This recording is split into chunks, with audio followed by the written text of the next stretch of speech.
So this is a game I picked up pretty much out of nowhere. I think I probably heard about it on the Metroidvania subreddit at least once, but that's about it.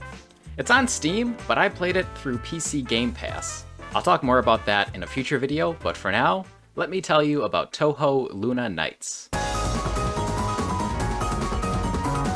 There's a Japanese side-scrolling shoot-'em-up/bullet hell series called Touhou Project, developed by the one-man developer Team Shanghai Alice since 1997. It spans 18 main titles and several spin-offs, including spin-offs in other genres. This game, Touhou Luna Nights, is a Touhou Project fan game developed by Team Ladybug.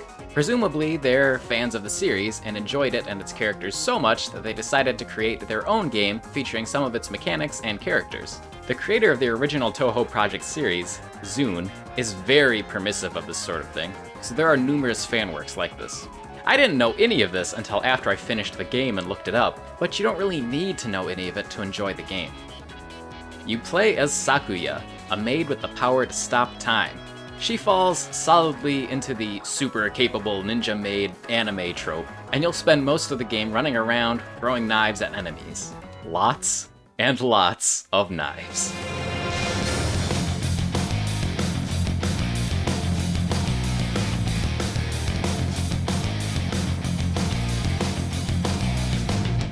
The highlight of the game is definitely the time-stopping mechanic.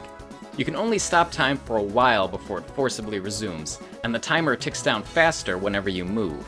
Since time is stopped, when you attack while using your power, you'll leave knives suspended in midair.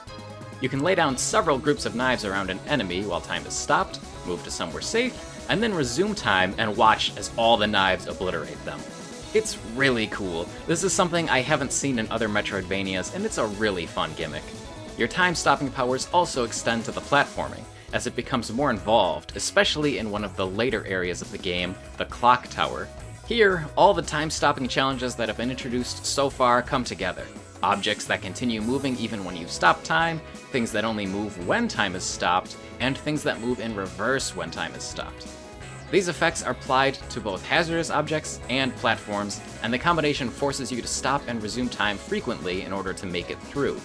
This is a good time to mention that Luna Nights is mostly based on the characters and setting of the Touhou Project game, The Embodiment of Scarlet Devil, released in 2002. I'm not sure if that game has as much of it, but Luna Nights has a ton of Castlevania influence. The Clock Tower area I just mentioned is obviously inspired by the clock towers often found in Castlevania games, and it's even filled with turning gears, plenty of spikes, and other hazards. There's no Medusa head enemies flying around though, which is fine by me. The time manipulation mechanic is also worked into the boss fights very nicely. There are several bosses in the game, and many of them have attacks that would be hard to dodge without stopping time.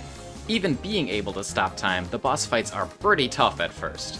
I got several game overs trying to beat them, and I was only able to get past them after learning their attacks a little better and figuring out which of my own special attacks would deal the most damage.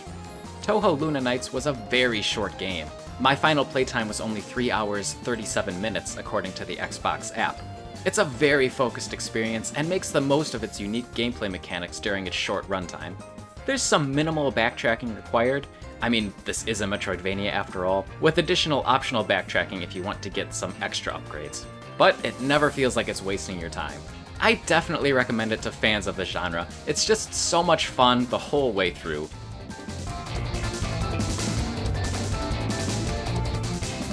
Alright, that's it for this video. Thanks for watching! Let me know what you've been playing in the comments below, and I'll see you in the next video.